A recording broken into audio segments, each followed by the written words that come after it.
Vicky Marie. I've got Princess Tia here next to me. I don't know if you can see her.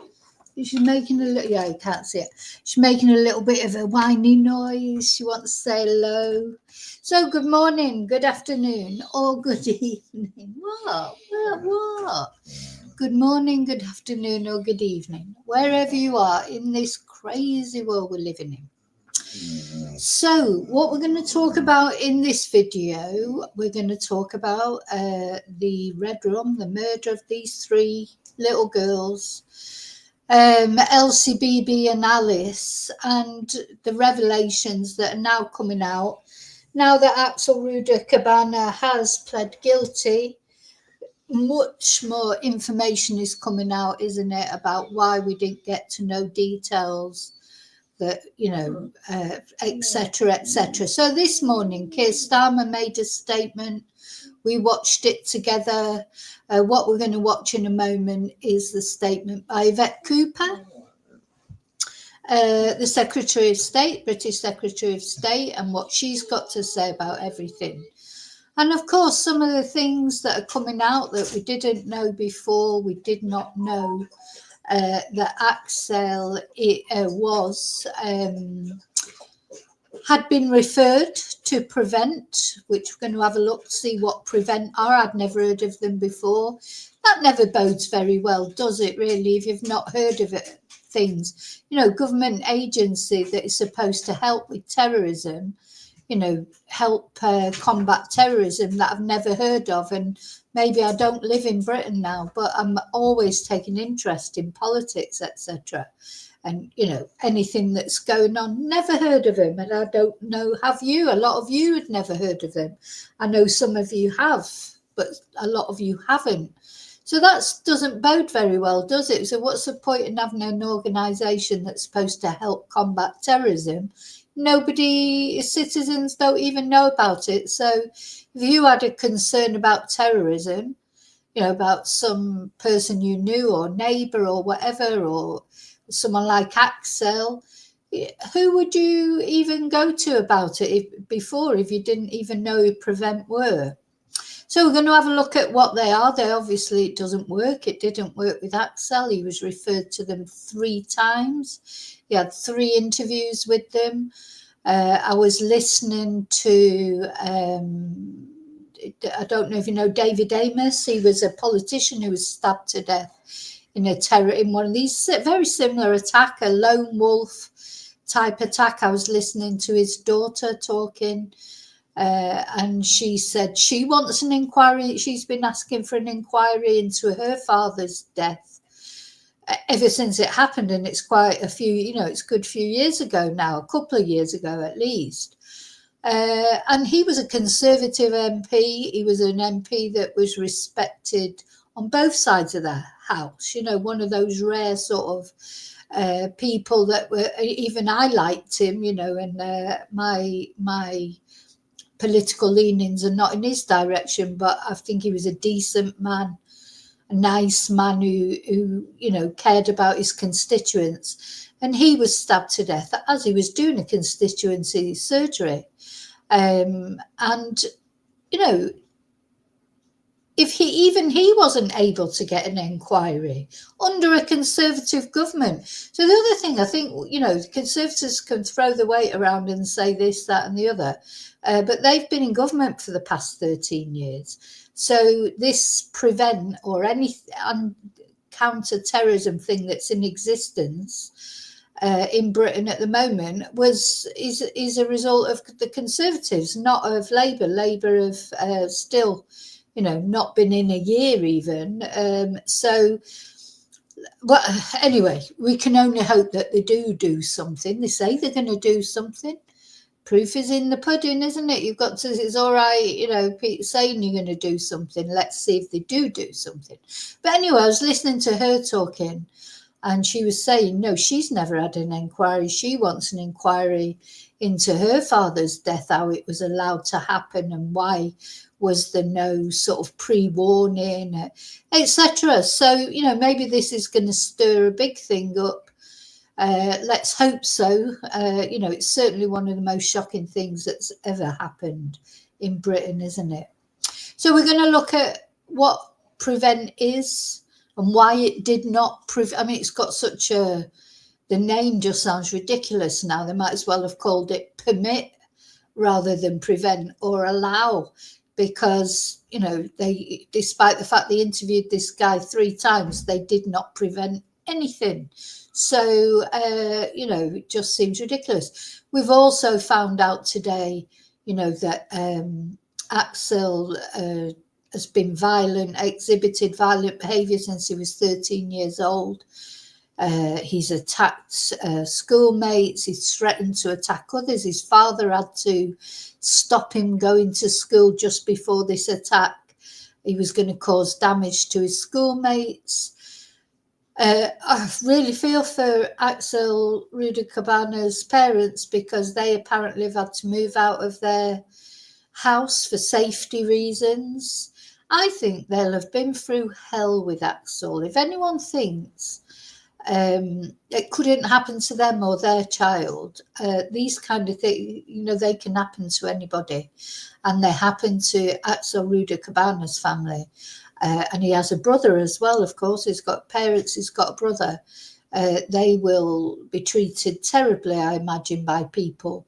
And, you know, I expect they've been through hell trying to get help for Axel, knowing that he was, you know, not right, that things weren't right, and knowing, you know, do you think you'd know how to cope with someone descending into madness like Axel was at that age, and violence? If you think you'd know how to cope with it, and you think you could have coped with it any better, I hope you never have to find out, because, you know, dealing with teenagers, I still think that it'll turn out that Axel maybe was taking some substances or something, maybe smoking that horrible skunk marijuana or whatever, while he was shut in his bedroom looking at violent things and, you know, researching different terrorist organisations. So what, from what I can understand, is Prevent decided he wasn't terrorist because he didn't affiliate to any one particular.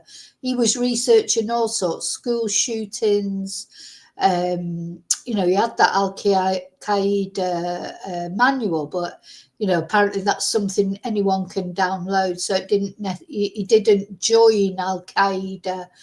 You know, this is what they're saying. I'm just telling you what they're saying, that they felt it could not be proven that he was affiliated to any particular terrorist group, just that he had this obsession with death, murder, you know, just so many red flags with Axel.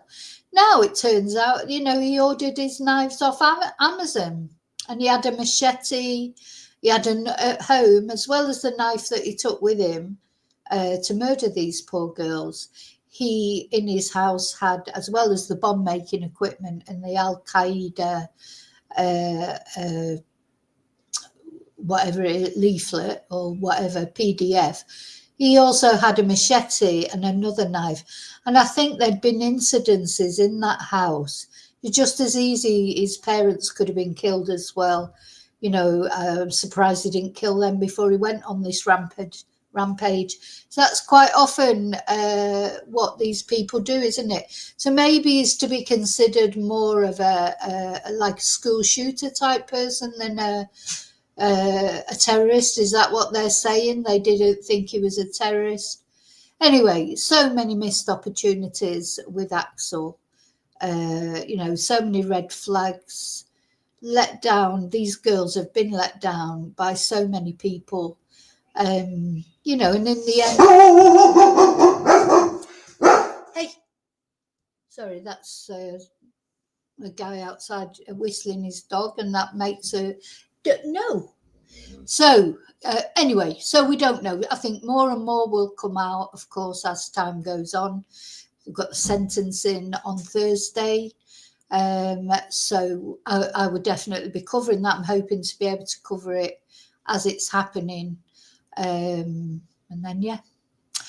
So, first of all, I'm going to say hello to whoever's here in the chat, and then I'm going to just give you a little we're going to have a little look at what Prevent is, and then we're going to listen to Yvette Cooper's statement that she made. Oh, so also hello to lurkers, hello to anyone watching on Replay Crew. Hey, Kelly's taxiing. Oh, Kelly, I've got lots of taxiing coming up with number one son. But anyway, it's good. It's good. Well, I'm presuming you're taxiing. You might be going to work yourself. Hi, KW. Hi, Vonnie. Hi, JBT. Going shopping at this time? I suppose, yeah. Why not? Shopping. I'm terrible. I have to go in the morning before anybody else goes there. Maybe it's quiet at this time, is it, Bonnie, in the supermarkets? Okay, so yeah, and hello to lurkers, hello to Replay Crew. Thank you all for watching. Please subscribe for updates on this case and, of course, all the other cases that we follow. So let's have a look what Prevent is. Didn't prevent anything, did it? So Prevent is this government thing that it must have been set up by the Tories, I presume. It's a programme. Get help for radicalisation concerns. Find out how the Prevent programme supports people who are at risk of becoming involved with terrorism through radicalisation. So this is on the Home Office website about Prevent. Prevent is a national programme that aims to stop people from becoming terrorists or supporting terrorism. It works to ensure that people who are susceptible to radicalisation are offered appropriate interventions and communities are protected against radicalising influences. It can happen when a person develops extreme views or beliefs that support terrorist groups or activities. There are different types of terrorism, and Prevent deals with all of them. The most common types of terrorism in the UK are extreme right-wing terrorism and Islamist terrorism. Prevent is run locally by experts. Well, they weren't very expert in Southport. I'll tell you this, they've cocked. This has got to be looked at. If you're going to have an organisation or some sort of, somebody was saying in one comment that it's run by local police forces or whatever, but it's got to be run better, hasn't it? It's got to be controlled better. It's got to be accountable. It's just awful, really. Anyway, Prevent is run locally by experts who understand the risks and issues in their area and how best to support their communities. These experts include local authorities, the police, charities and community organisations. So here's an introduction. Now, I'm probably not going to have time to read everything. Let's just have a look at the introduction, though.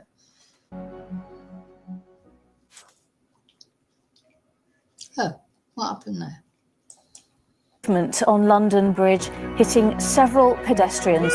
National Action is a vile group, and they have no place in this country. Hundreds came out into central Manchester today to remember lives lost. It was in the early hours of Monday morning that a van tore through a crowd outside a mosque in Finsbury Park.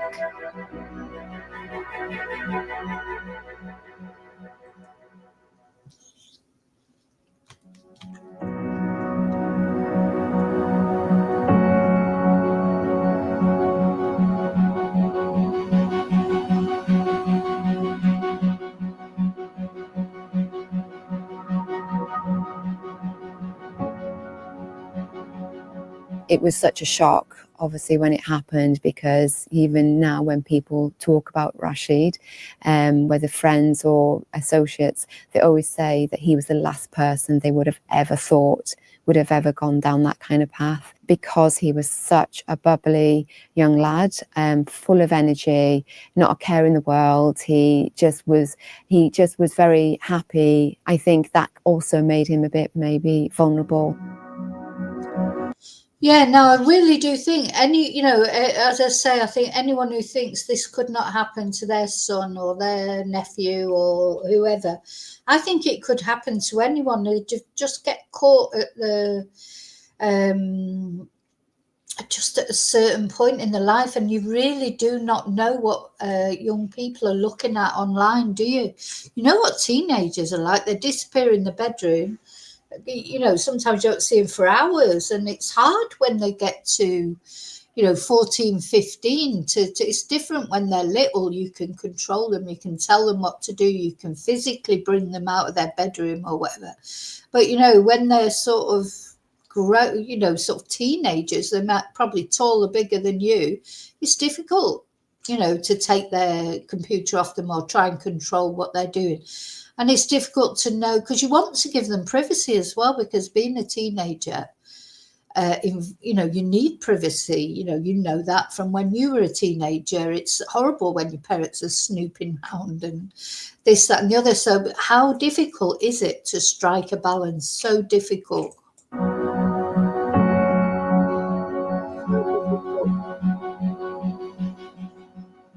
At the heart of Prevent is safeguarding, because it can make all the difference between life and death. If I had reached out to Prevent or the local authority about concerns about my son when he was being radicalised, I could have had the right intervention at the right time, and it would have made all the difference between him being with me today and being alive. All right, so now I bet that the people that reported Axel Rudakabana to Prevent were his own parents. I just feel, I bet his parents just did not know where to turn with Axel when he started showing all these signs of violence and this, that, and the other. And they've ended up, 3 times. I mean, I don't know that it was his parents. I'm just surmising. So who else would know, unless it was the school, maybe? Who else would know, how odd he was acting or what he was doing, threatening, etc. Maybe it was the school. I know he had been charged, hadn't he, for something. So I don't know, but I honestly do think, I bet his parents were just going through hell. But it didn't help. It didn't help with Axel, did it?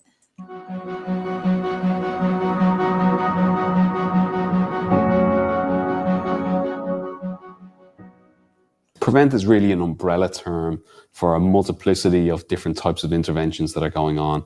Some are ideologically informed, where they sit down with an individual at risk and walk through the ideology and try to get them to disrupt that pattern of thinking. Others are more focused upon working with the parents of people that are in communities where it might be a radicalization problem, to try and sort of help impact upon what their kids are looking at online. And the idea with Prevent is to try and impact upon these stressors and risk factors, with the idea that the risk of radicalization will dampen if these things are treated.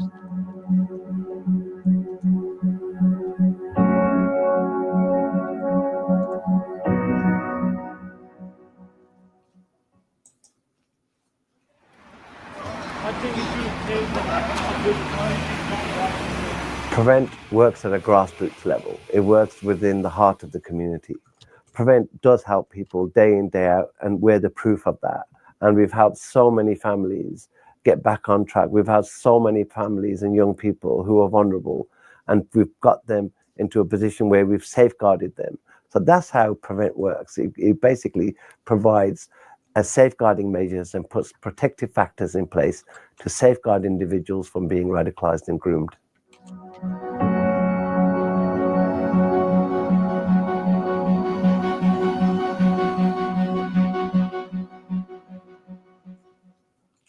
When people say to, why are you working with Prevent? we say to them, well, try and come and say that to one of the parents that we've helped a young kid through Channel, through our community project, with drug and alcohol addiction, with radicalization. And that parent doesn't care which program helps their son or daughter. They just want help for their family.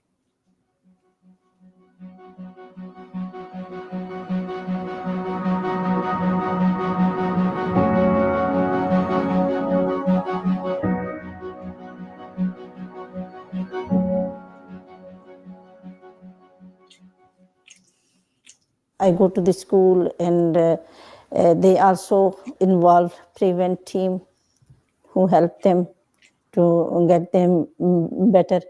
So they also call some imam. They give some activities to my son, and they took them to the visit some place, and they are very happy to do those activities, and they got a big change.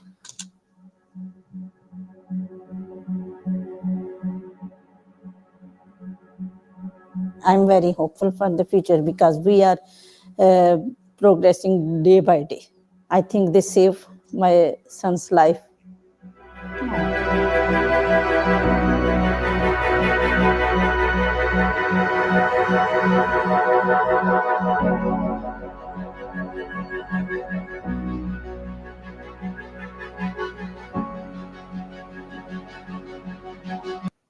Okay, so basically that's let's go back to the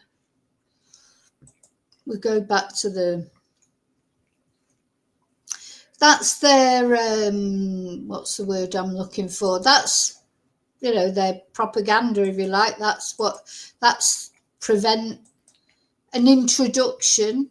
I can't get back to the get back to the website now.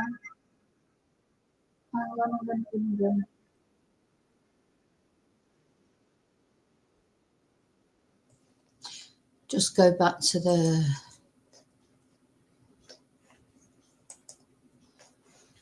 hang on. I can't get back to the website now. Will in a minute. There.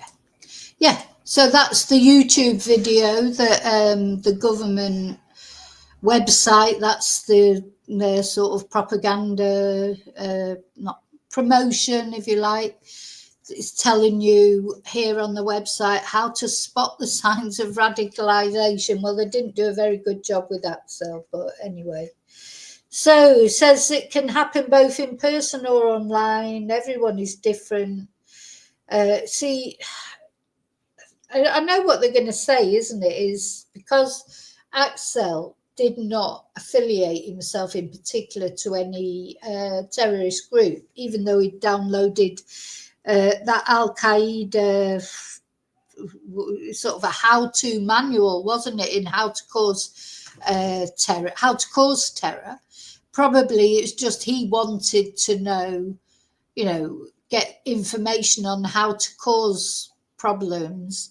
But are they going to say, aren't they, that he wasn't doing it in the name of Al-Qaeda? That's what they're probably going to say. They didn't feel he was doing it in the name of any particular group. He was just doing it because he was obsessed with knives and obsessed with death. And, you know, it wasn't. But, you know, I still think it's strange that he went to it, this Taylor Swift theme.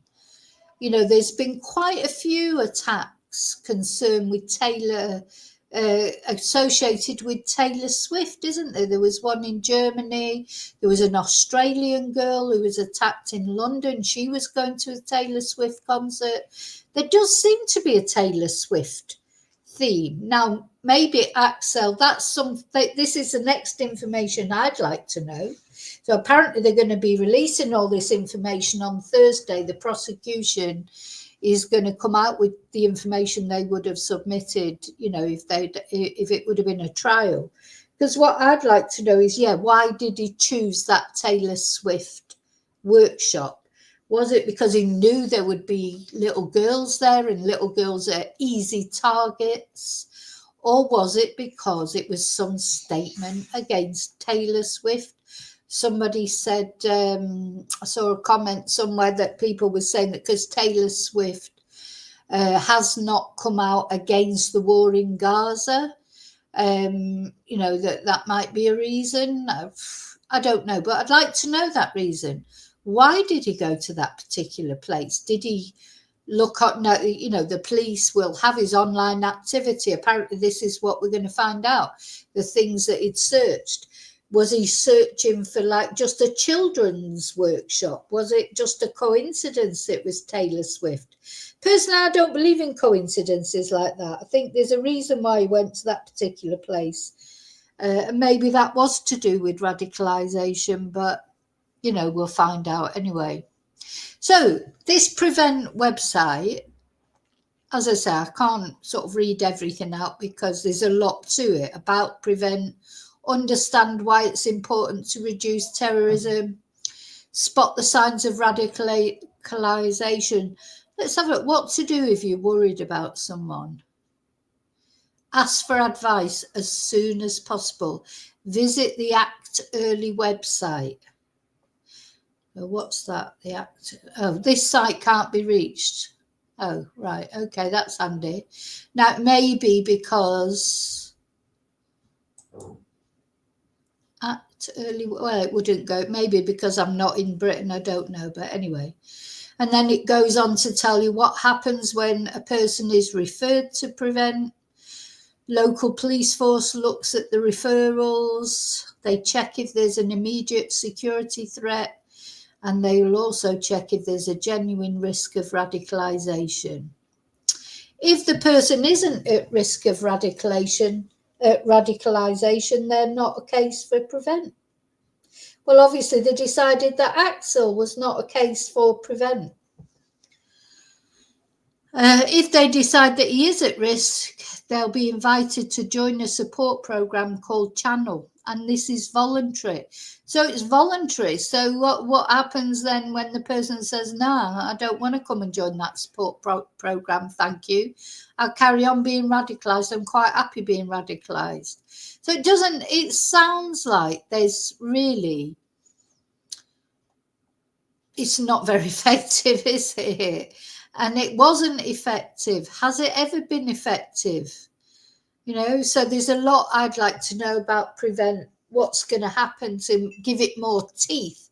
If you're going to have an organisation like this, one, you need to publicise it more. I've never heard of it. So, if I had, I'm not in Britain, but if I was in Britain or one of my family that I thought was being radicalised, I wouldn't know to go to this place because I've never heard of it. So it's not very well publicised, is it? I think here, make a complaint about Prevent. Yeah, definitely like to make a complaint about it. I say I'd like to make a complaint about it. If I was Axel's parents or the parents of those 3 girls, I'd definitely want to make a complaint because I just feel this is a total disaster. The fact, finding out that it'd been referred to them 3 times and it's still nothing managed to prevent this awful thing. It's horrible, isn't it? Because, quite often these things, they come out of nowhere. Somebody that recently, there was that school shooting in America, wasn't it? That young girl. I think that sort of came out of nowhere. I don't think there was any real red flags to that, but all these red flags and it still couldn't be prevented. It's, it's pretty scary, isn't it? To have all those precedents, all that, all those red flags, and still it couldn't be prevented. So it just makes you think, God, you've got no chance then with others. So, hi, Dottie. So, okay, let's have a look then at what Yvette Cooper said today. I don't know if you managed to listen to Yvette. She's the Secretary of State. I really like it. Yvette Cooper, I think she's very good. I always thought she was very good. And I think she made a good speech, but, you know, we've all got our views. So we just remember we've all got our views, and that's fine. You know, if you don't like it, don't agree with what she's saying, agree with what she's saying. We just don't argue about it, do we? We just all have our views. So let's have a look at what Yvette had to say in Parliament today. And for what it's worth, I also quite like her opposite number. I can't remember his name. Like, so the guy in the opposition who's like the shadow Secretary of State, I think he's quite good too. So I felt quite positive today because when I was listening to her and then listening to him afterwards, because surely they can get together. You know, this is not a party thing, is it? This threat in Britain or anywhere is not like just, it's not exclusive to Labour voters or Conservative voters or Reform voters or anyone, Liberal Democrats. This is a nationwide problem. And I don't see why they can't work together with this. I don't think it has to be opposition. You know, there is no opposition as far as I'm concerned with this. It's, you know, unified that this horrible thing that happened should never happen again. I mean, you know, these things, luckily, they don't happen often, but it's like once is enough, isn't it? You know, it doesn't have to happen often. For the parents of the families of these three girls, once is quite enough, thank you. And all the other girls that were attacked, and the teacher and the person that was trying to help. So I just think they should get together. But anyway, let's have a listen to it. Let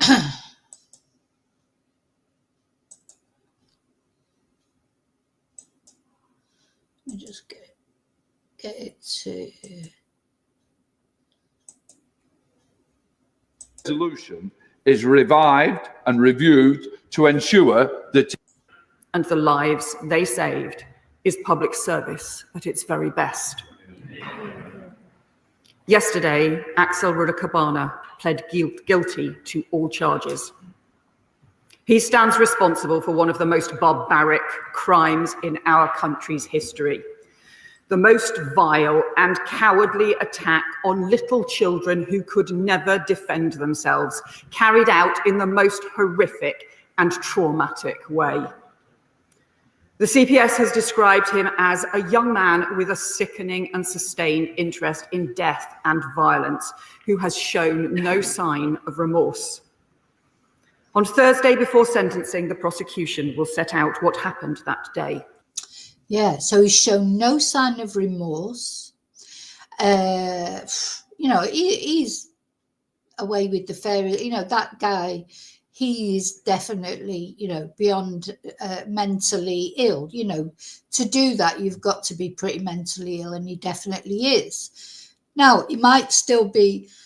I hope that doesn't mean he gets a lesser sentence, or, you know, I want him to get the full sentence, and I hope you know, I really do hope he's miserable in prison. It's terrible what he's done. There's just nothing worse, is there, really, that you could think of? But he is definitely, you know, mentally deranged or something to do that. And you can see that from 13 years old, he's had problems. I was going to say something else there. Oh, yes. So she's saying that on Thursday, before the sentencing, the prosecution are going to lay out the circumstances. So I hope we get to know, and I hope the family, you know, it's more important for the families to know. Maybe the families will be told in advance, because it's not nice for the families to hear it publicly. I'm hoping that their liaison officers will go and tell the families now that they can tell them exactly what happened before they hear it, you know, on the news. And the nature of those offences. But, Mr. Speaker, now that the conviction has been secured, the families, the people of Southport, and the entire country need answers about how this horrendous attack could ever have happened. The government has been constrained in what we could say up to this point about Rudakabana's past to avoid prejudicing any jury trial in line with all the normal rules of our British justice systems, because nothing was more important than securing justice. But now we can start to lay out that background. Multiple different agencies were in contact with Rudakabana and knew about his history of violence. He was referred 3 times to Prevent between December 2019 and April 2021, when aged 13 and 14. God. Between October 2019 and May 2022, Lancashire Police responded to 5 calls from his home address about his behaviour. He was referred repeatedly to the multi-agency safeguard. Yeah, so 5 calls the police responded to from his home address about his behaviour. You know, I don't know if any of you out there know of any, you know, what's the word, are familiar with any situation like this, but just awful, because how, you know, what those parents must have gone through, knowing, you know, you can't do any more than report someone's behaviour. For a parent to go to the police like that, they must have been so concerned about him. You know, I mean, that'd take a lot for a parent to contact the police, but they did 5 times. So, you know, they tried their best. What else can they, as a parent, can you do? You know, then contact the authorities. Guarding Hub. He had contact with Children's Social Care, the Early Help Service, Child and Adolescent Mental Health Services. He was convicted of a violent assault against another child at school and was referred to the Youth Offending Team. He was excluded from one school. He had long periods of absence from another. All those agencies had contact with him. Yet between them, they completely failed to identify the terrible danger that he posed. How did he fall through so many gaps? It is just unbearable to think that something more could and should have been done. So there are grave questions about how this network of agencies failed to identify and act on the risks. There were so many signs of how dangerous he had become, yet the action against him was far too weak. So families need the truth about why the system failed to tackle his violence for so many years. That is why we are setting up an independent public inquiry. Like the Angelini inquiry into Wayne Couzens, it will begin work initially on a non-statutory basis so that it can move quickly into action, but with statutory powers added later as required. We will set out the terms of reference and appoint the chair once we have consulted the coroner and given the families the opportunity to comment. And in addition to examining what went wrong in this horrific case, I am also asking the inquiry to consider the wider challenge of rising youth violence and extremism. Because I have been deeply disturbed at the number of cases involving teenagers drawn into extremism, serious violence, and terrorism, including Islamist extremism, far-right extremism, mixed and confused ideology, and the obsession with violence and gore. There has been a 3-fold increase in under 18s investigated for involvement in terrorism in just 3 years. 162 people were referred to Prevent last year for concerns relating to school massacres. The Met Commissioner has warned about young men who are fixated on violence grazing across extremist and terrorist content online. And Five Eyes counter-terror partners have warned about growing radicalisation of minors, happening as so many of our children and teenagers are being exposed to ever more disturbing materials online, an online ecosystem that is radicalising our children while safety measures are whittled away. Yeah, and do you remember like the Jamie Bulger case, and it was so shocking, wasn't it, because the perpetrators were so young. Well, it feels like at the moment every day there's some kid stabbing another child, you know, maybe not as young as the Jamie Bulger killers were, because they were under 10, weren't they, I think.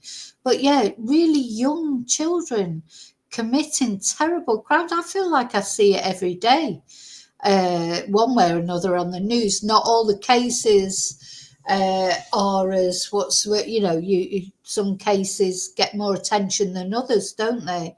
But there's so many, and they're so young. Why all this knife crime? You know, it's just it's so depressing. It really is. It's terrifying. The Online Safety Act illegal content codes of practice come into force in March, and the child safety codes should be in place this summer. But companies should take responsibility before then. The prosecution will provide more detail on Thursday about material Rudakabana searched for online, but I can tell the House the government is this week contacting technology companies to ask them to remove dangerous material that he accessed. Companies should not be profiting from hosting content that puts children's lives at risk. And let me set out 4 other areas where we're taking action in advance of the inquiry. Firstly, on Prevent. The government and counter-terrorism policing jointly commissioned an immediate Prevent learning review during the summer, and I will publish detailed findings following the sentencing.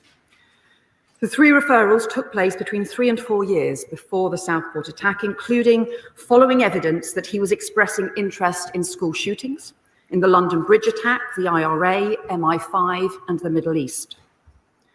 On each occasion, Rudakabana's case was assessed by counter-terrorism policing, but in each case, there was no onward referral to specialist channel support. The learning review has concluded. Isn't that awful? So all those times he was referred to the counter-terrorism police and no action was taken. It's just unbelievable, isn't it? How many times do you have to be referred to counter-terrorism police before they take it seriously? I mean, I'm literally gobsmacked by this. You know, and what makes it so very sad is you do feel now that this is something that could have been prevented. You know, sometimes things happen and you think, how can it be prevented? Sometimes there are no red flags, but this time there really were. So, you know, everyone, all these agencies that did not act, they all have a part to play, don't they? The referrals should not have been closed, and that cases such as these, given his age and complex needs, should be referred to Channel. It concludes that too much weight was placed on the absence of ideology without considering the vulnerabilities to radicalization or taking account of whether he was obsessed with massacre or extreme violence. And the cumulative significance of those 3 repeat referrals was not properly considered. Mr. Speaker, the Prevent programme is vital for our national security, and its officers work with huge dedication to keep us safe. But we need it to be effective. Some changes have already been made since 2021, including new Prevent duty guidance, new training for frontline workers on radicalisation, stronger policy on repeat referrals. And in September 2024, a new Prevent assessment framework was launched, supplemented by robust training for all Prevent police officers. But these changes do not go far enough. Given the importance of the programme, I cannot understand how it has been allowed to operate for so long without proper independent oversight. That is why I announced before Christmas the introduction of a new independent Prevent Commissioner with the power to review cases and to ensure that standards are being met. So I'm today appointing Lord David Anderson, KC, as an interim Prevent Commissioner to start work immediately, and his first task will be to conduct a thorough review of the Prevent history in this case to identify what changes are needed to make sure serious cases are not missed, particularly where there is mixed and unclear ideology. Do you think they get sort of like, basically what they're saying is they couldn't identify him with one particular ideology. So because of that, they were saying, oh no, it's not terrorist related, because he might have had that, as I say, that PDF thing, but there must be other things that they found that were, they said they found things about the Middle East and about, what was it, the IRA and things like that. That he was obsessed with killing, really, not necessarily one particular ideology.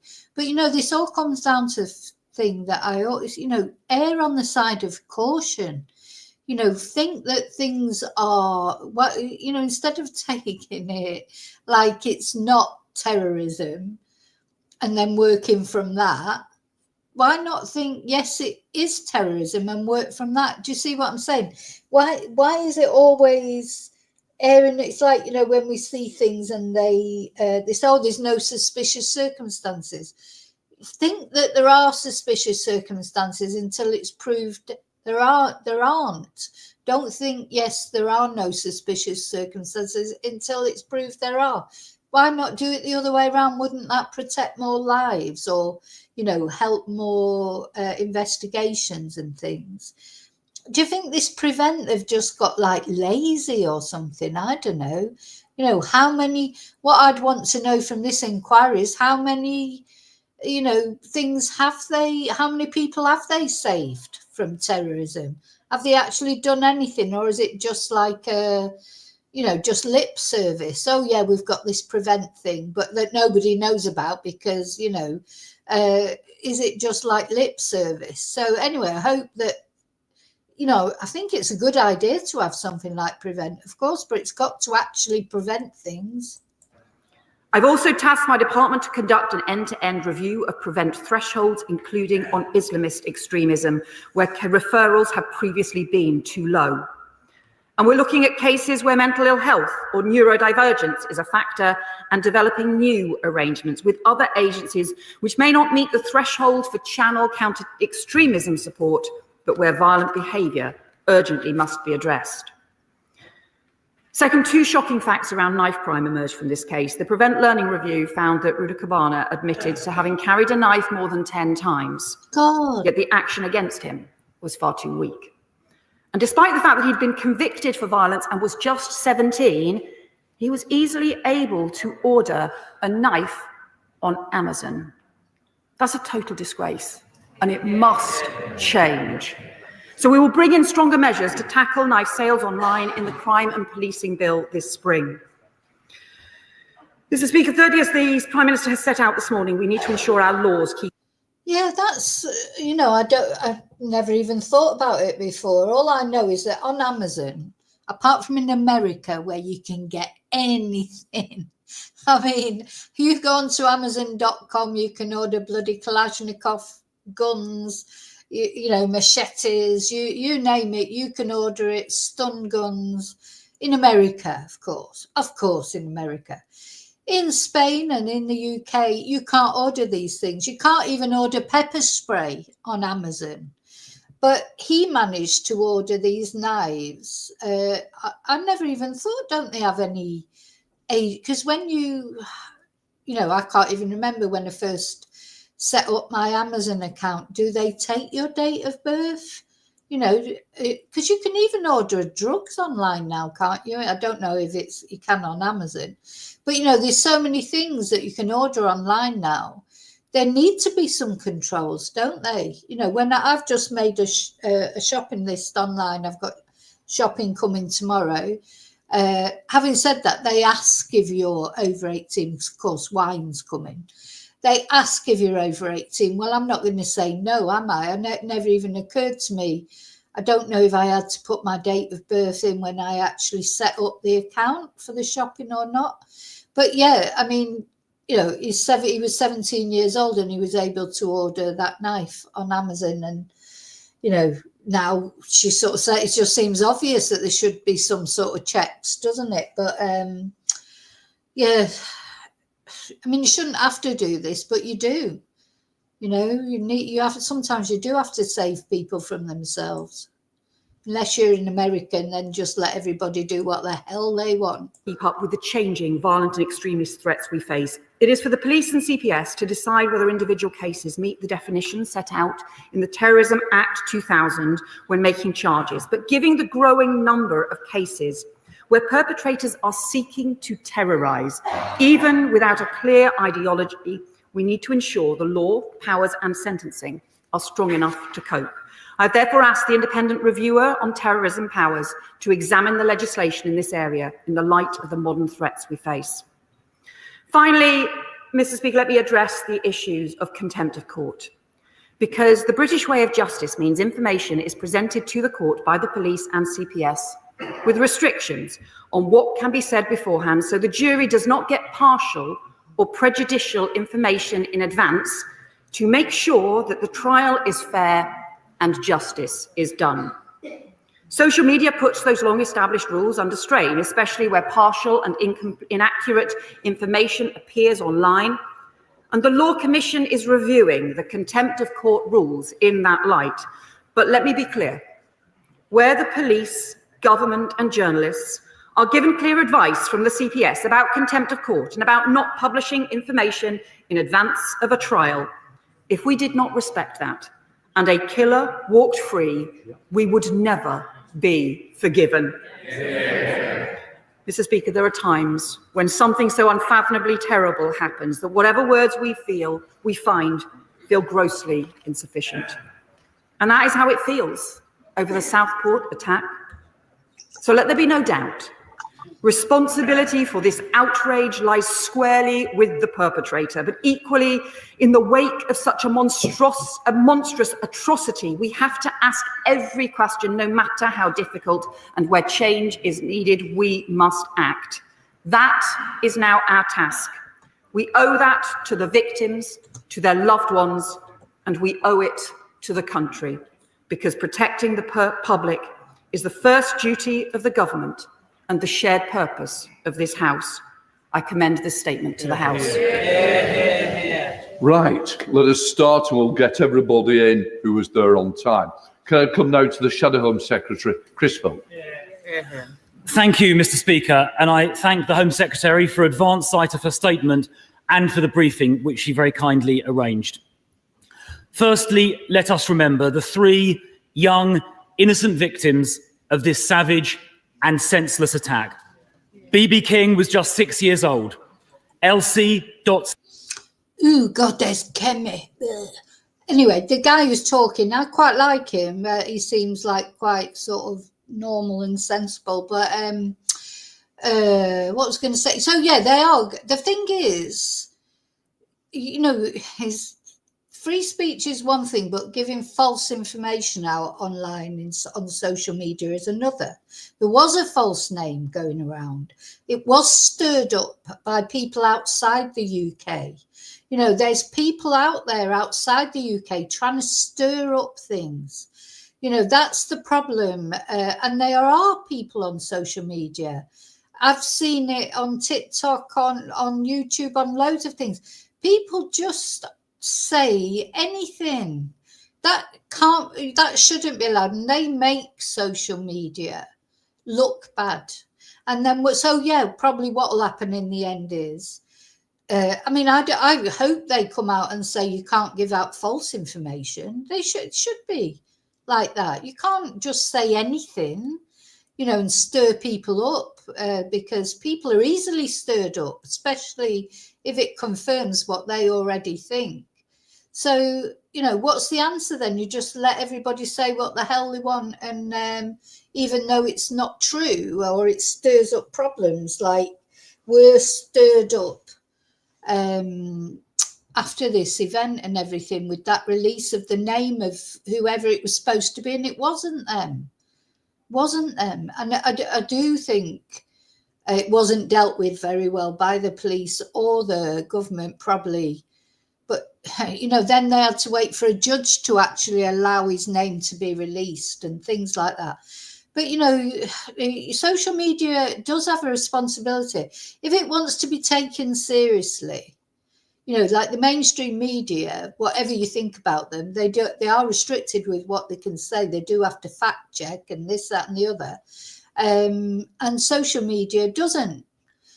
But so you have to sort of rely on people on social media having some principles, which unfortunately they don't, a lot of them, you know. So I don't know. Right, let's listen to what this guy's got to say. Oh, cannot bear Kemi Badenoch. Gives me the shivers. Stankham was 7 and Alice da Silva Aguiar 9 years old. Their lives were cruelly cut short as they attended a Taylor Swift dance class. It should have been a time of joy, part of a precious and innocent childhood, to be cherished and remembered. And yet, the darkest of shadows fell over Southport that day as these girls were robbed of their young lives. Let us not forget that 8 more children and 2 adults were seriously injured on that day as well. Many of us in this house are parents or grandparents, and many people listening will be as well. We can only begin to imagine the pain and grief the parents and family of baby Elsie and Alice must now be feeling. And of course, we should recognise and thank the first responders who arrived on the scene. So, Mr. Speaker, we owe it to the memory of those children and to their bereaved parents to learn the lessons from this terrible incident and to take steps to make sure it doesn't happen again. And so, in that spirit, I welcome and support the inquiry announced yesterday. I asked the Home Secretary to confirm that it will be placed on a statutory footing as soon as possible to ensure its independence and also to enable it to compel disclosure of the evidence which it may need. It is vital to get to the truth about what opportunities may have existed to stop the evil perpetrator, Axel Radicabana, from committing these sickening murders. Radicabana was encountered multiple times, as the Home Secretary said, by the police, social services, the school system, and the Prevent programme over a period of several years. The inquiry will find out, I hope, whether mistakes were made or whether the law needs to change. And the Home Secretary mentioned some areas that will rightly be looked at, and I support that. I hope the Home Secretary can also confirm this will include consideration of whether the Mental Health Act was adequate for this case. The Home Secretary has also rightly referred to Prevent. A review of Prevent was conducted by William Shawcross, and the last government responded in February 2024. Will the Home Secretary now commit to implementing all of the recommendations of the Shawcross review? Let me now turn to what happened after the murders and to the importance of openness and transparency. Firstly, and this is a very serious and important question, will the Home Secretary... It's a bit rich coming from the Conservatives, really, isn't it? Openness and transparency. You know, what? So, yeah, because the last 13 years, they've been really open and transparent, haven't they? Never mind. See, I think part of the responsibility is the lack of funding for sort of... mental health issues and things like that. That's part of the problem as well. And then, of course, COVID and, I don't know, maybe young people's mental health wasn't dealt with well enough during that, and the fact that they were forced inside. I mean, we've talked about this before. If you weren't loopy before COVID, you certainly were loopy after it. And people who were already a bit loopy just went completely loopy. It just... and I do know that from personal experience of in my family. If you already had issues, people that were just getting better on the road to recovery with men that had some issues, then just being set back all over again because of the isolation of the lockdowns and everything. All these things are factors, aren't they? It was like a perfect storm, sort of. He was that boy. He was like a bomb just waiting to explode. So he said he'd carried a knife 10 times What made him finally do it on that day, who knows? But it looks like he, prepared for it. He tried to get the taxi to his own school the week before or whatever, and his father had managed to stop him going. I mean, did his father ring the police then? As well, I bet his father rang the police a lot of times, and the police, unfortunately, they don't err on the side of caution, do they? It's like, oh well, it's easy to talk them. God, I'm doing a video about a case at the moment, or again, the police not listening to someone, reporting someone for stalking and then ending up being murdered by this person because the police didn't take it seriously. For God's sake, what have you got to do before they take it seriously? Secretary confirmed that the inquiry will also cover the government, police and CPS response to the murders, and especially the handling of public communications and the appalling riots that followed. It's a very important question. I would be grateful if the Home Secretary would directly answer that in her response. Now, the Prime Minister this morning acknowledged that he knew about the background to the case and to Radu Bakana himself, including the fact that he had been referred to Prevent on 3 separate occasions, and that Radu Bakana had been found to be in possession of ricin, a highly toxic chemical, and a manual detailing al-Qaeda terrorist methods, itself an offence under the Terrorism Act.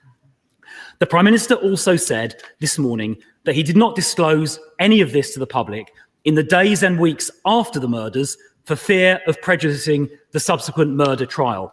And it is, of course, important for journalists and for politicians, and indeed this House, to do nothing that might prejudice a trial.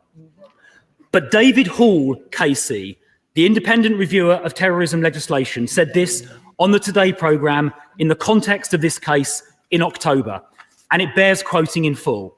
Jonathan Hall said this: "The government has to be aware that if there is an information gap, then other voices, particularly on social media, will fill that gap." He went on, "If there is any information you can give, put it in the public domain, and be really careful you don't fall into the trap of saying, we can say zilch because there are criminal proceedings. Quite often..." Yeah, I think he's right there. We know that, don't we, from all sorts of cases we've looked at. Whenever there's a void of information, it leads to misinformation, doesn't it? Or disinformation, or whatever you want to call it. Sometimes I just think, even if the police or they just came on to say, look, we can't say anything because of this, but if they're just not saying anything, it's easy then for people to fill in those gaps with things that either aren't true or, you do have to keep people informed, especially with, these sort of big, that thing that happened in Southport was massive. That's not like, the whole country and all over the world was talking about it. It's a massive thing. You can't pretend that it's not happened, or and they did come out and they were trying to say right at the beginning that this guy was born in Wales. He was not, because all those rumours that were going around that he'd just come over on a boat practically, and he was in a refuge, wasn't it? An asylum seekers refuge up the road. That was misinformation that came out, and the police did try and combat it. But I think, unfortunately, the point we're at now as well is nobody trusts the police. They don't trust what they say. They don't trust the government. And that's not just because of this government, the current government. Look at the government we've just had for 13 years. There's zero trust in anything. So it feels like whatever they say, it doesn't get believed anyway. I don't know what they could have done differently, to be honest. I really do not know. But he said, there is a fair amount that can be put into the public domain. Jonathan Hall concluded by saying the police now realise that just saying there is a charge, we can't say any more, is not going to cut it these days. So the independent reviewer is saying that the government and police can put some material into the public domain without prejudicing subsequent trials. And in fact, on October the 29th, Radu Bakana was charged with possessing the ricin and the terror manual. That was then made public. So if it can be made public in October without risking prejudice of the murder trial, it follows that it could have been made public in August without prejudicing that same trial. Background facts on other cases over the years have... Well, to be honest, I don't think they could have made it, while all those riots were going on, I think they were terrified of saying anything about terrorism whatsoever. Definitely, that's true.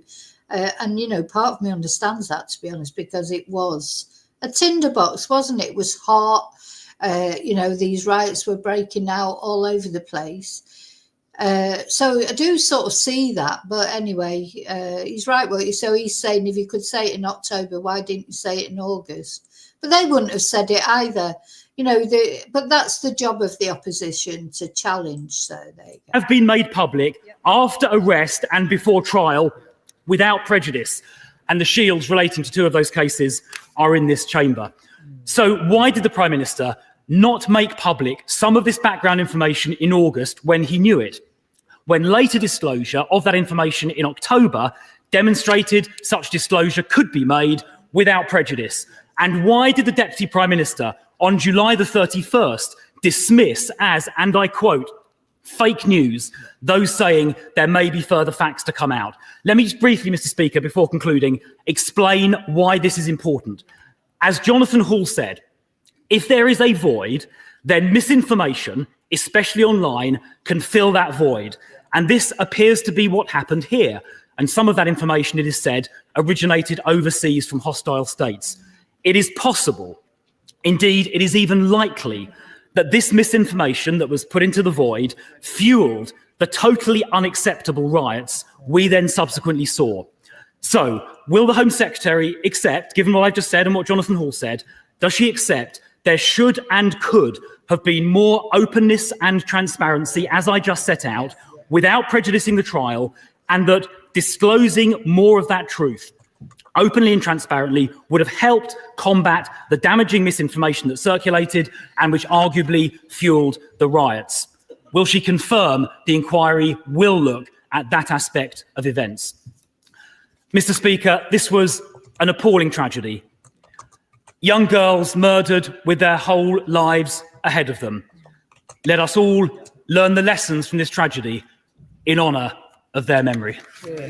Home Secretary.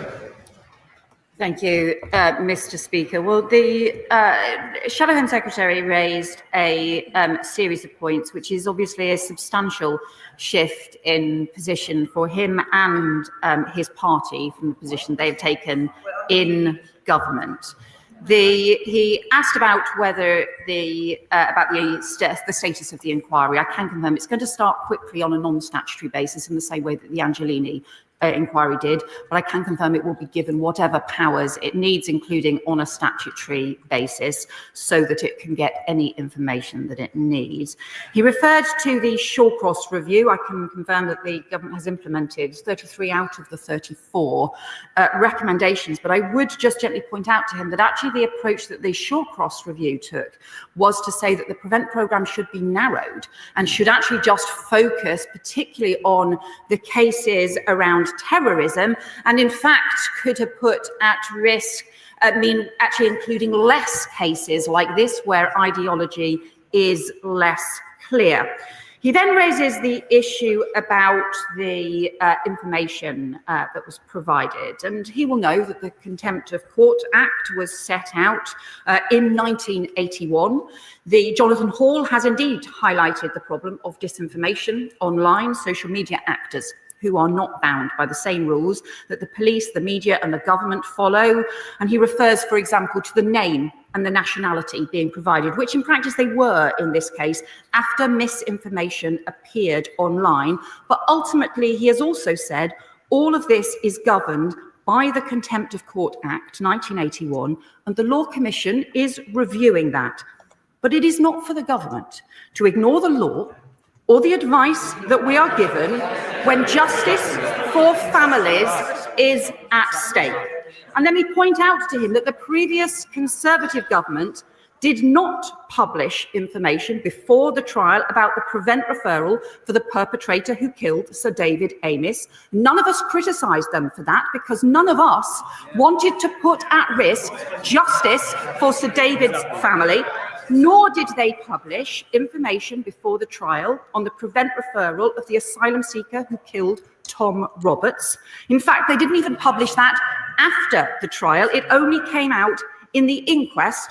And the minister, who even after the trial refused to answer my questions on whether they knew that he was wanted for murdering 2 people in Serbia when he was allowed to enter the country, was the current shadow Justice Secretary. Now, we have been keen to publish the information on prevent referrals from the start, but throughout, the advice to us has been clear. And if we had ignored the advice that we were given from the about the case that put towards us and about the information that the police and the CPS were working through in order to get justice, and if as a result a killer had walked free, no one would ever have forgiven the government or anyone else. The most important thing is to get justice, and then once justice is secured, to make sure at this point the questions are answered about what went wrong and why 3 young girls' lives were lost. That is the question he should be focusing on right now. Patrick Hurley. Thank you, Mr. Speaker. Okay, now this whole thing goes on and on and on. It goes on for another hour and a half, so we won't watch the whole thing. We've watched the main speakers, we've watched Yvette, and God, sorry, I don't know the name of the other guy, but I do quite like him. I think he comes over as sincere. Yeah, they need to get together, don't they? They need to get together. But of course, that's not the way, at the end of the day, it's not the way our political system works. We have a government and an opposition.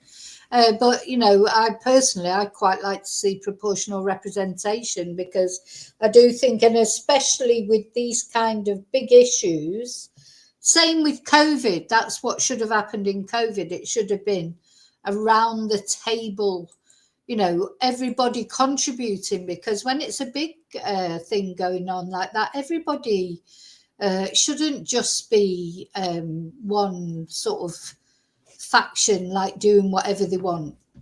Well, that's what I think anyway. I think the more heads around something, the better. They do have these, what do they call them, cross-party committees, don't they, normally, and things like that, all sorts of things. So we'll see what happens. Can it make a difference? I mean, you know, the trouble is you'll never know if it's made a difference until the next time that it happens. Hopefully it will never happen again. It is a rare thing, like this was. It's not a rare thing. These lone wolf terrorists are not rare things these days. They're common, aren't they?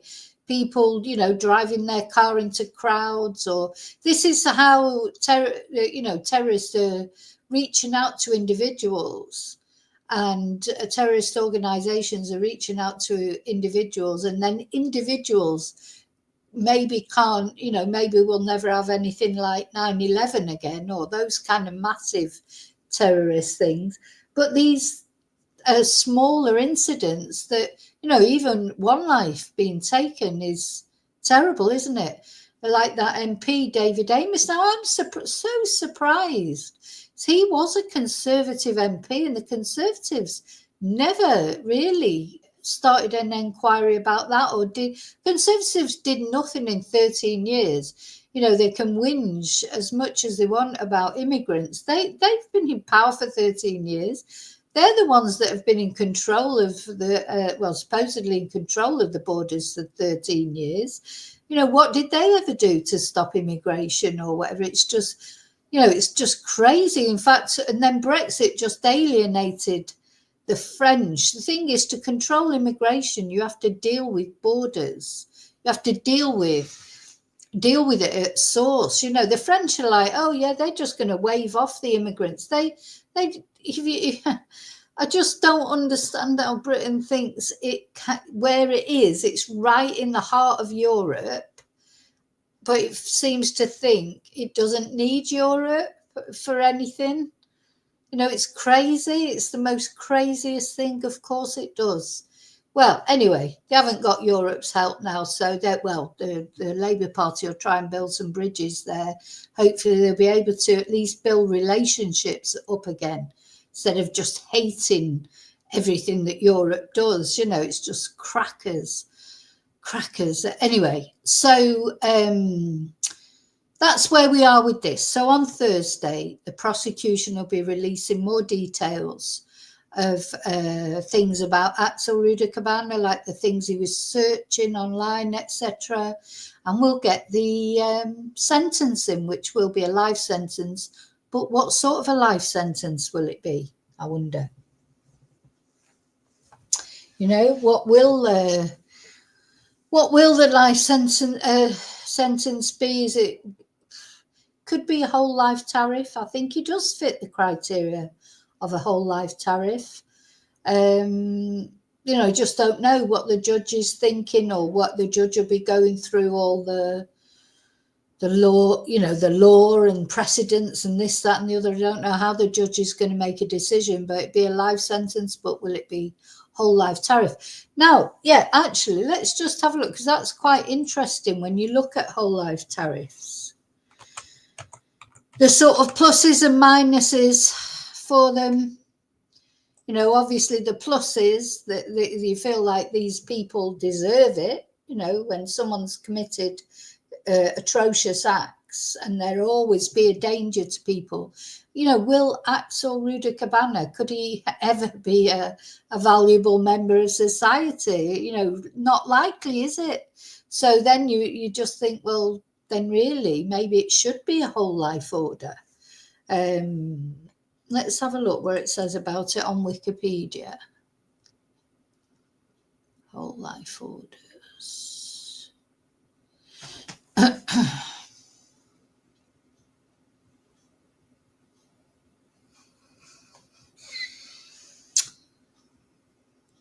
Now, if you think sentences are bad in the UK, I've been looking up some Spanish cases. You know, after this about John George and what have you, I was looking through some, that area where John George was killed in the Orihuela Costa. I tell you, that's a dangerous place to be. That I know of at least 4 other murders, 5 in fact, in that area sort of over the past 20 years. And one person who murdered a teenager, a young girl, and RAPED'd her. You know how long he got? 4 years. 4 years sentence. Now, he was only younger himself, but I'm going to cover that case anyway. I'm going to do a special video about these cases in that area, all in that area where John George was shot. And when I read this, I knew he didn't get much, because I sort of vaguely remember it was a big case at the time. It was quite a while ago now, maybe, don't know, may even been 15, 20 years ago. Maybe not quite as much as that. What year are we in? I don't know is the answer. But yeah, 4 years this boy got for murdering an RAPing in this girl. They were waiting. They were waiting for the school bus to get on the school bus to go to school. 4 years. Oh, I just can't get over it. Anyway, so let's have a look. Whole life order. Where is that? Let's see.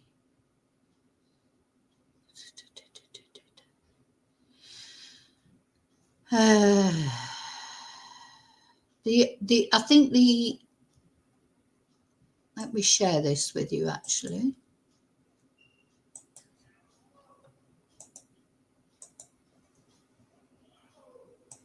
I think the sentences in Spain are pretty crapo, to be honest.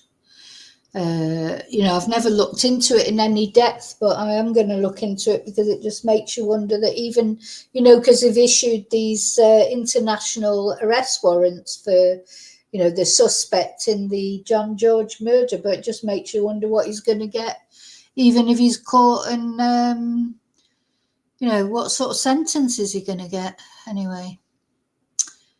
So let's see, starting point for murder. Whole life order. Where the offender is aged 21 or over at the time of the offence.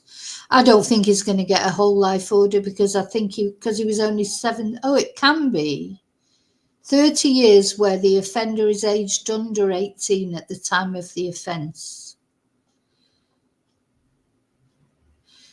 So, of course, he was only 17. He had 2 weeks to go, didn't he, until his 18th birthday.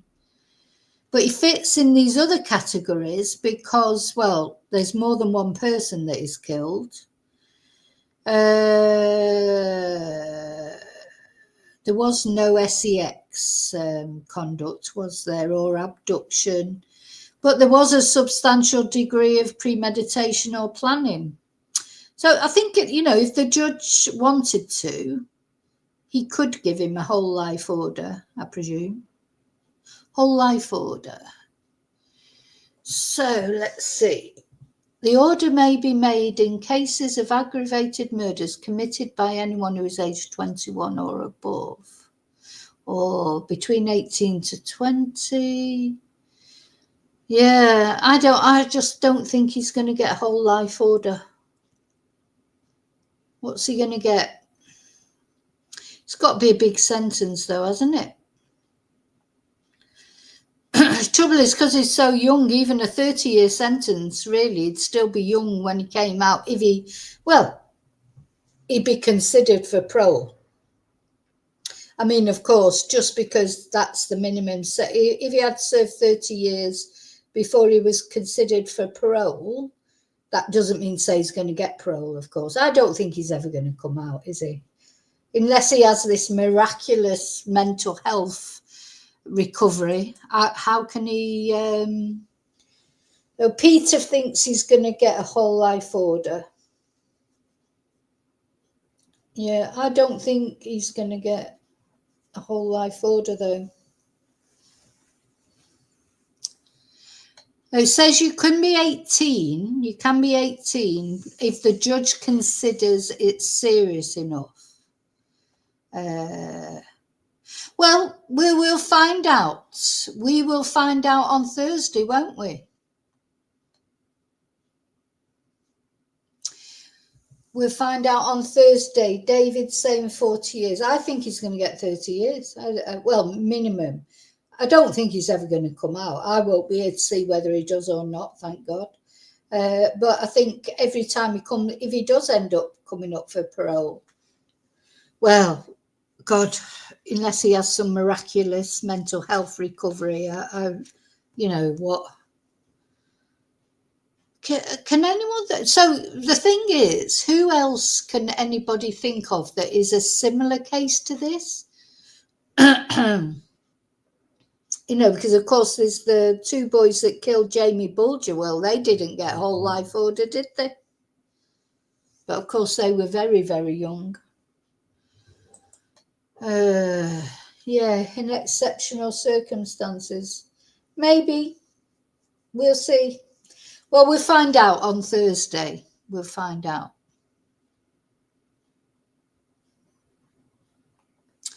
We will find out, won't we?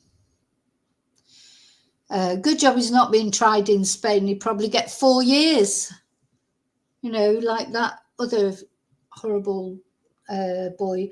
And honest to God, 4 years. It's just an insult to that girl's life, the girl that he killed. And it was premeditated. It's an insult to her life. He's out now. He still lives in Spain, apparently.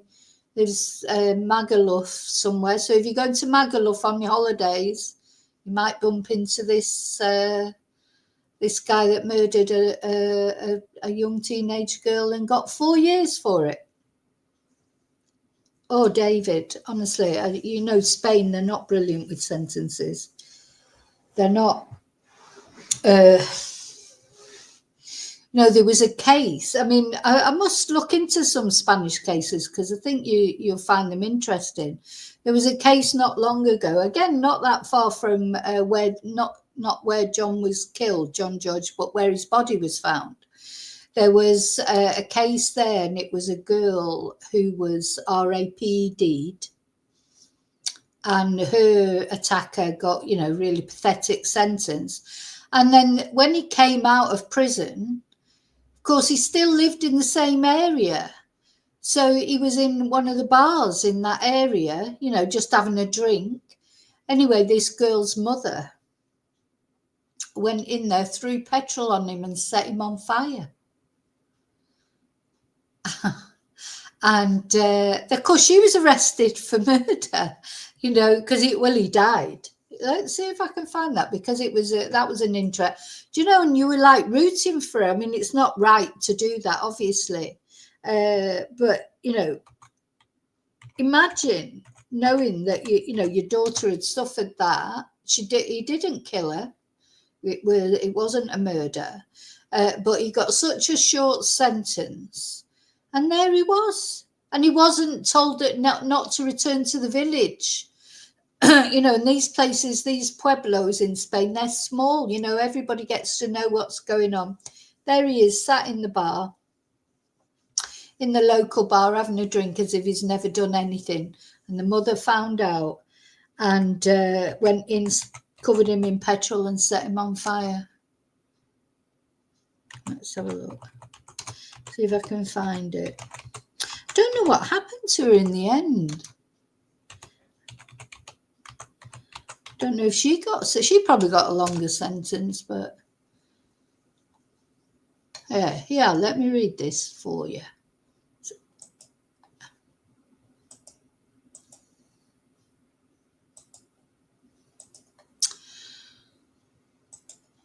Oh, she's woman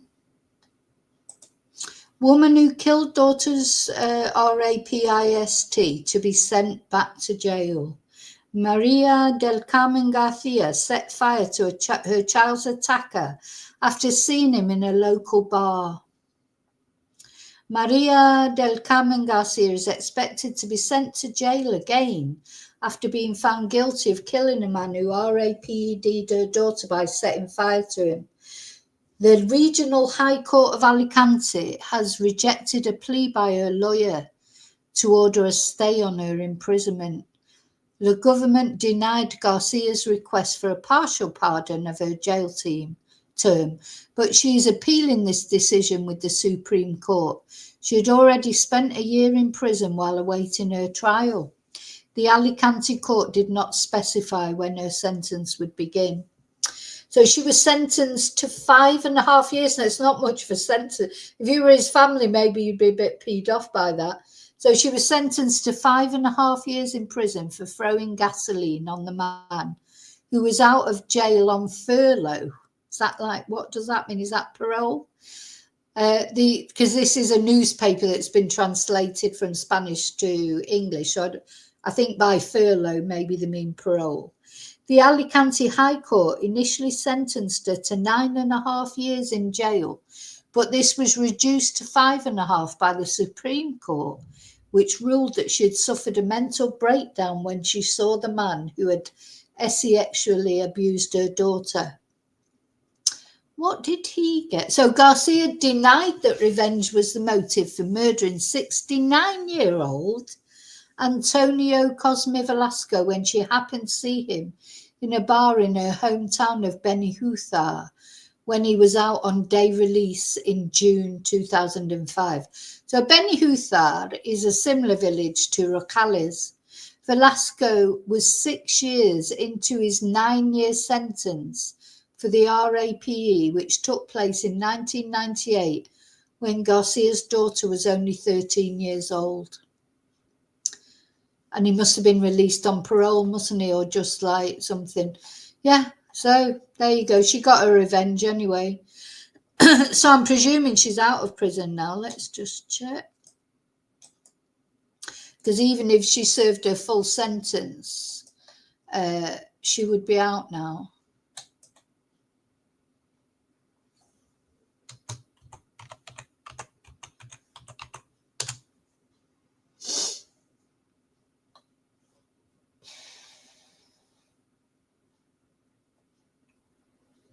See where she is now.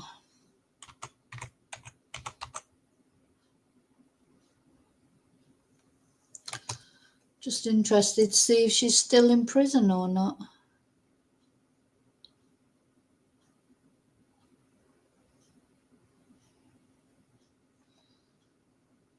I think it looks from this that she came out in 2017.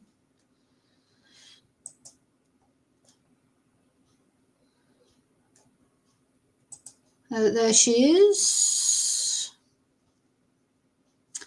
So she was in August of 2017. Now, the thing, so she got quite a lenient sentence herself, really, when you think she did murder the guy, but she had extenuating circumstances, of course. Yeah.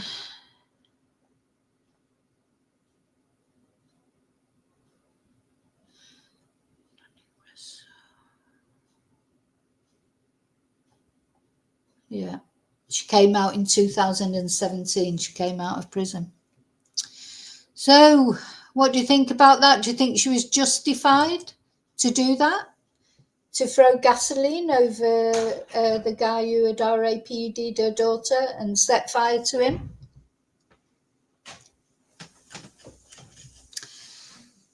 Hi, BF. Yeah, so I'm going to do some, some videos about these Spanish cases.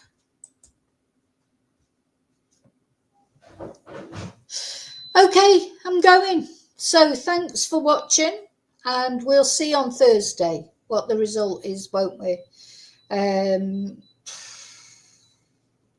I hope it is a whole life tariff. Oh, so what I was going to say, some people don't, as I say, a lot of the prison service, they don't like whole life tariffs because they say that it makes the prisoners more difficult to deal with because they've got nothing to lose because they're in prison for life anyway. So they don't care. They're not trying to get parole. They're not interested in good behaviour. So that's some of the things people say bad about them. But anyway, we'll see. Okay, so thanks for watching.